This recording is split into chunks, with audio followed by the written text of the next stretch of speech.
నమస్కారం సార్. నమస్తే జనిత గారు. సో మీరు లాస్ట్ ఎపిసోడ్లో చెప్పినట్టు ఇప్పుడు జిఎస్టీ అనేది ప్రతి ఒక్క పర్సన్ కడతారు. Poor, rich, middle class family అందరు కూడా కడతారు. కానీ కీపర్కో, మాల్స్లోనో లేదా ఇంకా ఎక్కడైనా ఏదైనా షాపింగ్ చేసిన ఏదైనా వస్తువు తీసుకున్నా అక్కడ కడతారు. మరి అది మన గవర్నమెంట్ వరకు ఎలా వెళ్తుంది? అండ్ అలానే జిఎస్టీ అనేది మంత్లీ కడతారా, ఇయర్లీ కడతారా? అండ్ అలానే ఇన్కమ్ ట్యాక్స్ కూడా మంత్లీ కడతారా, ఇయర్లీ కడతారా? మాల్స్ వాళ్ళు కానీ షాప్ కీపర్ కానీ జిఎస్టీ రిజిస్ట్రేషన్ తీసుకొని ఉండాలి. లేదంటే వాళ్ళు అలా జిఎస్టీ కస్టమర్స్ దగ్గర నుండి కలెక్ట్ చేయడానికి లేదు. సో మస్ట్ అండ్ షుడ్గా వాళ్ళకి జిఎస్టీ రిజిస్ట్రేషన్ నెంబర్ ఉంటుంది. So based on that GST registration number వాళ్ళు ఆ వన్ పర్టిక్యులర్ మంత్లో చేసిన సేల్స్ మీద మంత్లీ వన్స్ గవర్నమెంట్ అకౌంట్కి డిపాజిట్ చేస్తారు through return file. Like GSTR 3B అనే ఒక రిటర్న్ ఫామ్ ఉంటుంది. సో దాని ద్వారా అందులో డీటెయిల్స్ అన్నీ డిక్లేర్ చేసి సో ఫైనల్గా ఎంత పే చేయాలో ఆ ట్యాక్స్ అమౌంట్ని గవర్నమెంట్కి డిపాజిట్ చేస్తారు జిఎస్టీ.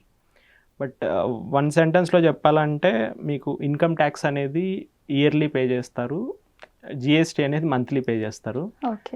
బట్ మీకు గవర్నమెంట్ ఏం చేస్తుందంటే జస్ట్ పేరుకి ఇయర్లీ అయినా కూడా ఏదో ఒక రూపంలో మంత్లీనే లాగేసుకుంటుంది ఆ అమౌంట్.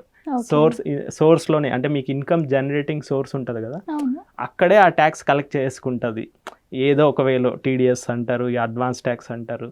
సో అడ్వాన్స్ ట్యాక్స్ అంటే టీడీఎస్ అంటే అదేదో డిఫరెంట్ ట్యాక్స్ కాదు, ఇన్కమ్ ట్యాక్స్నే డిఫరెంట్ విధాలుగా సోర్స్లోనే తీసేసుకుంటుంది గవర్నమెంట్.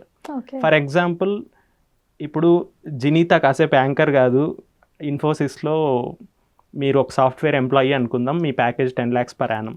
సో ఇప్పుడు 10 lakhs మీద రఫ్లీ 1,20,000 ట్యాక్స్ ఇన్కమ్ ట్యాక్స్ వస్తుంది, income tax.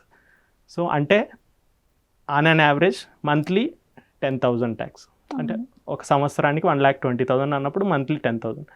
So 10 lakhs package అన్నప్పుడు మీకు మంత్లీ శాలరీ ఎంత? 83,000 అరౌండ్. 83 మైనస్ ఈ ట్యాక్స్ 1,20,000ని మంత్లీ అక్కడే కట్ చేసుకొని మీ అకౌంట్ క్రెడిట్ అయ్యేది 73,000, నాట్ 83. సో ఇంకొక ఎగ్జాంపుల్ చెప్పాలంటే మీరు ఇప్పుడు శాలరీడ్ ఎంప్లాయీ కాదు, మీకు నచ్చలేదు, మీకు ఒకరి కింద పనిచేయడం నచ్చలేదు, వచ్చి ఓన్గా బిజినెస్ స్టార్ట్ చేశారు. సో ఇందాక చెప్పిన ఏదో టెక్స్టైల్ బిజినెస్ ఏదో మీరే స్టార్ట్ చేశారు. సో ఇప్పుడు మీ బిజినెస్లో బాగా ప్రాఫిట్స్ వస్తున్నాయి, మీకు రఫ్లీ ఒక సంవత్సరంలో 20 lakhs ప్రాఫిట్ వస్తుంది, నా టర్న్ ఓవర్ ప్రాఫిటే 20 lakhs వస్తుంది. సో ఈ 20 lakhs మీద నేను ఇయర్ అయిపోయిన తర్వాత నెక్స్ట్ ఇయర్ జూలైలోపు అప్పుడు పే చేస్తానంటే లేదు, కుదరదు. మీరు కూడా అడ్వాన్స్ ట్యాక్స్ రూపంలో ముందే పే చేసేయాలి. సో ఎవ్రీ క్వార్టర్ అంటే 3 monthsని ఒక క్వార్టర్ అంటారు. So income tax point of వ్యూలో ఒక ఫైనాన్షియల్ ఇయర్ అంటే ఏప్రిల్ టు మార్చ్.